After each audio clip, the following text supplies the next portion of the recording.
Shamu, everybody. I want to talk about something tonight. Sing ye of the goddess, the most fearful of gods. Sing ye of the lady ruler of men. That's right. Tonight we're talking about Ishtar. We're talking about Inanna. For the sake of brevity, we're going to combine those. We're just going to say Ishtar. Okay. Because that is an entire, 7-video thing on its own. But we're going to talk about Ishtar here. And I want y'all to listen carefully because, as will be seen, the words said to and about Ishtar must be said and weighed very carefully. So, I've seen a lot of people lately, big thing, even in the Sumerian areas, everybody's a devotee of Ishtar. Everybody works with Ishtar. You work for Ishtar for this and that. We got to talk about this. First, Aphrodite, it's not Ishtar. That's not. There's equivalence, but I do not get it in your mind that what you think of Aphrodite is the same vibe as Ishtar.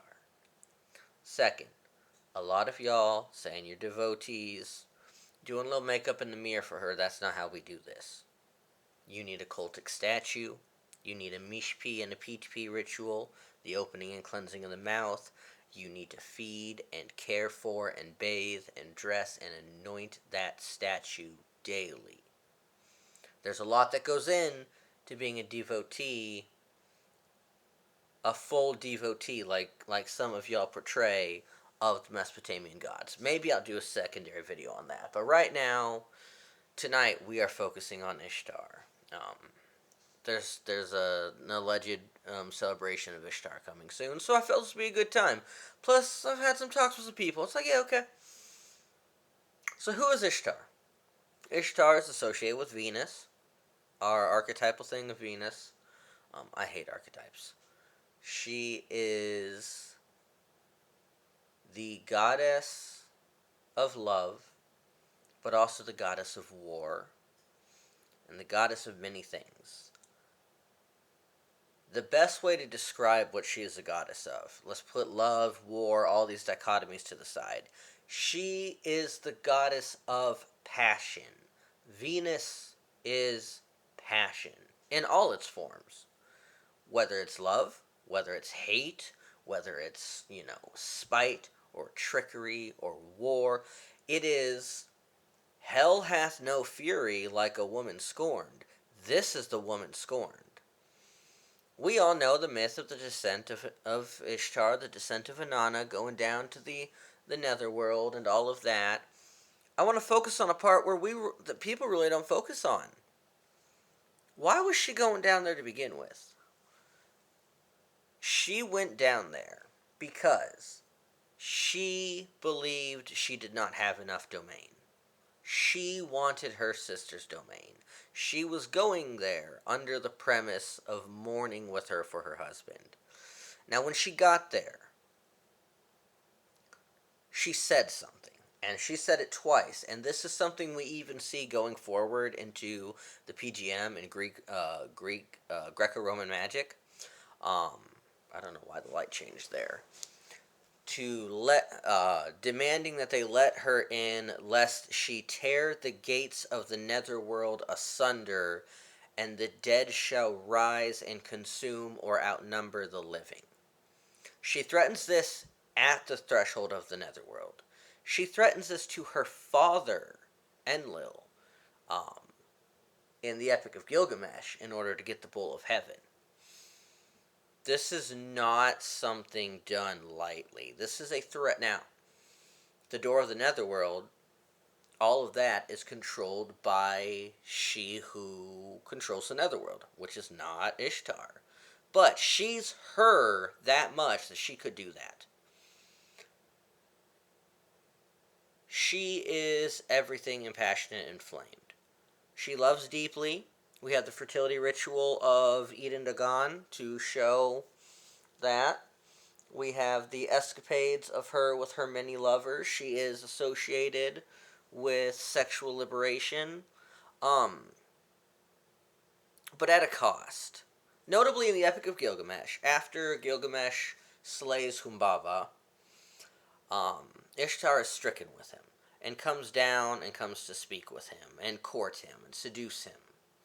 And Gilgamesh says, "What about the horse that you love so much? What happens to him? What about this? What about this X? What about this X? What about this X?" To court and wed you would be to sign my doom. You do not. You're a great lover, but you're not a great partner. Type situation, type shit.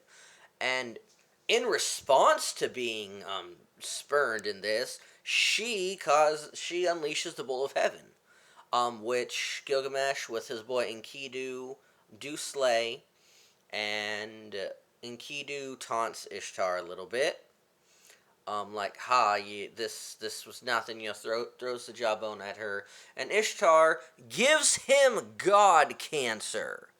That's not an exaggeration.